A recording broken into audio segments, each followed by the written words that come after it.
மருதமலைக்கு நீங்க வந்து பாருங்க, ஈசன் மகனோடு மனம் விட்டு பேசி பாருங்க, தீராத வினைகள் எல்லாம் தீர்ந்து போகுங்க. சத்தியமா சொல்லுறேன், தீராத வினைகள் எல்லாம் தீர்ந்து போகுங்க.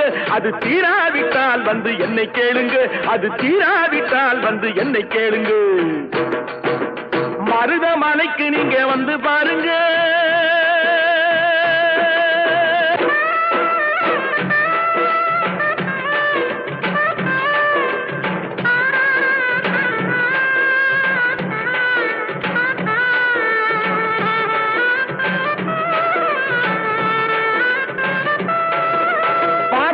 சிவனாரும் மிதிச்ச மலை, இங்கு பாம்பாட்டு சித்தர் வந்து வசிச்ச மலை.